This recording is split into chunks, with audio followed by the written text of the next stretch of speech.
Mahaba! Welcome to episode 5 of Metropole Live. Ramadan Kareem, the first episode within the holy month. So we're at the end of week 6 of online learning now, and continuing to develop the system using the feedback from you guys, the community. We thank you for that. Please ask any questions you want in the comments below on YouTube at the end of this video. We'll have those answered for you at the start of next week. So this episode is going to focus on reading, and I have two very special guests to help us out with that. My first special guest is Miss Tara Foster, the Deputy Head of Primary. She's going to come on the show and tell us more about the upcoming NGRT assessments. So, let's get stuck in straight away. Hi, Tara. Hi, Alex. Thank you for coming on. I know you're really busy, but you've come to tell us about NGRT. So, what even is it? So NGRT is basically a reading assessment that is done by the same group called GL, who we do our progress tests and our Cat 4 tests with. GL is great because what it does is it will do all of our tests online, and it sorts out all of the children, assesses the children, and then gives us data to help to planning and for teaching and learning and progress. The NGRT focuses mainly on the reading. It looks at phonics in younger children, it looks at the reading capabilities and decoding, and then it also, for the older children, goes into reading comprehension. The NGRT test is great actually because we can actually do this at home. Children can do it on their iPads, they can basically log in through a code that will be sent to you personally, their own personal code, and then the children then go and start a series of questions. Now those questions are very much like what they will have already done as part of their accelerated reader questions, so it isn't anything too unfamiliar to them. What it is though, what's wonderful about this is it will start off with one flat question and everybody kind of gets the same question. And then what will happen is it adjusts those questions according to how the child answers it. So if a child finds the first question very difficult, it will then adjust to the next question will be a lot easier. And then that progressively gets easier until it gets to a level where the child is at. And then it will ask lots more questions. In the same way, with a secondary student, what you'll find is the question's probably quite easy. They'll be able to answer that really easily. And then what will happen is it will get progressively harder and then get to a level whereby the questions are at the level that that child can answer, and it adjusts according to their abilities. So that's a great feature, being able to adjust to them. What can the children do to prepare for these NGRT tests? Yeah, so preparation, to be honest, the best thing really for primary school students is to do the EPIC. So I know all the teachers have sent out EPIC tests. It's for year 2 to year 6, this test. So what the children can do is go on to EPIC, read a book, and have a go at doing some of those quizzes. So they're getting used to doing online reading a book online, which some children do find difficult, and answering questions that are linked to that book online as well, and learning how to press the button, like the right buttons, and how to use that program. For secondary, they can do the accelerated reader tests. So in the same way, they're used to using accelerated reader. It's a very similar style. So what the students can do is go on, read over the weekend a couple of books and do answering those questions, accelerated reader questions. And the test is very similar to that. So it'll just be a good practice really for them. Okay, so I've done my preparation. I've done my test in my live session with the teacher. Do I get my results? Is that something you're going to share? Yes, so once they've done the assessment, we do get results. Those results are looked at by teachers, senior leaders. It basically helps with our planning moving forward. It helps us create groups for reading, and it also helps us look at areas that we need to assess or work on if there's gaps in learning. So it's brilliant for teachers, but it's also really informative for parents. So on our end of school reports, we will have a section for NGRT, and on there it will give an SAS. Now that SAS is a standardised score. That score basically will tell you whether your child is working below the level that they should be at or above, according to a number. And 100 is basically, if they're scoring 100, then they're spot on, they're exactly where they need to be for that age group. And then you can tell by the number as to whether they're a little bit below or a little bit above. But that will be all explained on the end of year report. Brilliant. So we're getting lots of information about this at the moment. I know communication's gone out through teachers. And also there's an opportunity for people to comment under this video, and if you're okay with it, we'll get you to answer those questions. Does that sound all right? Yeah, I'm more than happy to do that. There has been an email sent out to all parents now, and there will also be a letter, as I said, that we personalised to that parent that will come out next week. That letter will have the student's individual code, and it will have the website that children need to go on, and children will need a little bit of support getting on that, particularly younger students. However, the teachers will be doing a kind of dummy run with them so that we can make sure before the assessment time that they can log in, and also during the time that the assessment is booked in for, you will be sent that information. The teacher will be online for the whole of that time to support children on getting on. It's not a timed assessment, so we have to do it in a particular allocated time. However, it doesn't need to be a stressful environment. Parents just need to be there to help them log on, to support them with keeping focused, really, and definitely not helping them with the test, obviously. Yeah, definitely. Thank you so much for coming on. All the support and communication you've given out so far is brilliant for the community, and yeah, hopefully you'll be there to answer some of these questions as well. But thank you very much. Thank you. Thanks, Alex. So that was the wonderful Miss Tara Foster there, giving us further insight into the NGRT assessments and how we as the community can support and prepare our children for these independent tests they'll be doing live on Teams with their class teachers.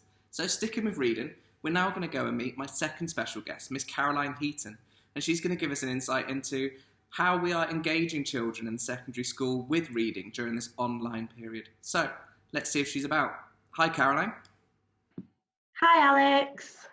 Thank you for coming on. I know you're busy teaching, you're in lessons all day, so got a few minutes just to catch up with you regarding reading.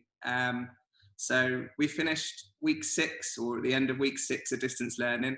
It's been 8 weeks since you've had the children in school. Really simply, how are you making sure children are actually reading at all? Yes, so through the units of work that we've been covering for the past 6 to 8 weeks, we've ensured that we've got a range of reading that they are completing. So it's ranging from 19th century fiction text, so doing things like The Telltale Heart. We've been looking at 20th century and 21st century non-fiction. We're getting the students to look at journals, diary entries. So we're just ensuring that with the units of work that we're covering, that the students are reading and engaging with a wide range of reading material, just to ensure that they keep that up. Within the reading that we're doing, we've also differentiated it as well to the bronze, silver, gold, platinum that we've introduced through school. So that's been really helpful for the students. Obviously, so it's differentiated and tailored to suit all of the students' needs and abilities, and that's been working really, really well in terms of their comprehension skills, especially with the non-fiction texts. We've also been doing a lot of work with the reading for pleasure as well, just ensuring that they're engaging with that, and obviously the accelerated reader lessons that we've been doing, just basically encouraging the students to read for pleasure mainly, and ensuring that they are doing that. So we've got little things where they create a reading journal. So every time they've done a piece of reading within the reading lesson, we're asking the students to note down key things that they've taken from what they've read, so comprehension, what's happening, where's it happening, and just like talking about characters and key information that they found throughout the text. We've also been getting students to do little reviews as well, just to keep them engaged. So we've asked them to create a review of the books that they've been reading, and to share this with the other students to also encourage the students to want to read that book too. So yeah, lots of things going on just to keep the students engaged in reading. Yeah, you can see, and from talking to yourself, talking to Lorraine last week, in secondary there is so much kind of passion in what you guys talk about with your subject, and you can see there's all those different things put in place to keep the children engaged. I think the provision you're given for the rest of this year is so well planned out, but we've got this unique situation that the PT tests that are done at the end of the year, they're obviously not happening at the end of this academic year. They're going to be within that first half term next year. So what are you guys planning or thinking about to make sure the children are prepared for those when they come back to school in September? Yeah, well, obviously we were unsure what was happening with the dates changing, but we had already planned a unit for term 2 in which we were looking at the reading skills. So we did a lot of like comprehension activities that we introduced to the students, you know, like gap fill activities, very much like designed in the way that the PT tests are, just to try and help them out in how it might look and how the layout might be. But we've done a lot of work as well with Kahoot challenges too. So we're getting work with identifying the correct spelling. So we give them 4 different spellings, 3 which would be incorrect, 1 which would be correct. And that seems to have worked really, really well with the students. So it's almost identifying the spelling patterns for Kahoots. And we've also produced ones where the students fill in with the correct word. So they have a sentence and then they will select which word to put into that sentence. And we've also had the students creating their own Kahoots as well. So it's almost like flipped learning, as it were, where the students are then producing their own Kahoots, and it's getting them thinking about, okay, how do I put that word correctly into the sentence for it to make sense? And then they've shared that with other students. So that's been really, really positive. But yeah, we have done a lot of planning in terms of reading skills, comprehension, and just ensuring that the students are engaging with the comprehension tasks.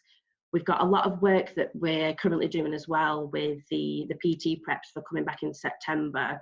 We're going to be designing some like PowerPoint slides and worksheets to ensure that the students are aware of what the PT test looks like in terms of layout, just to ease the anxiety for the students, because I know that they probably will come back in September and maybe panic a little bit, but there's absolutely no need to. We're going to re-familiarise them with what the PT test looks like and what's expected of the students. Yeah, a lot of work going on in the background.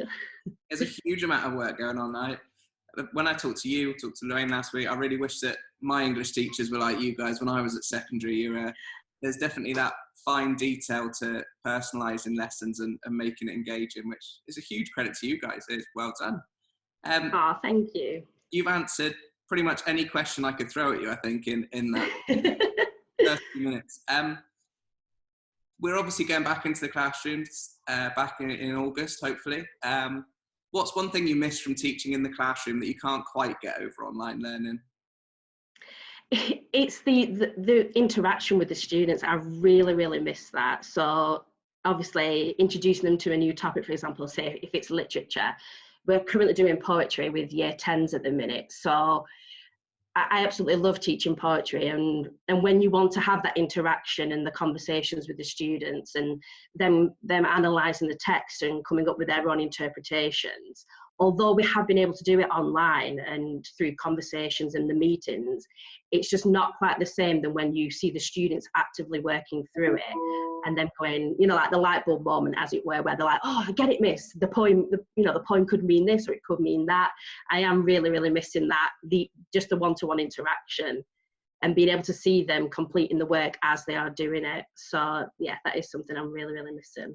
Yeah, and I mean, you can see the amount of effort you guys are putting in with your online provision. You're trying to capture that as best as possible, but we'll have it class as soon as possible. I know, I'm actually really, really impressed with the work, and that's just something I want to add. The work that the students have been producing has been amazing.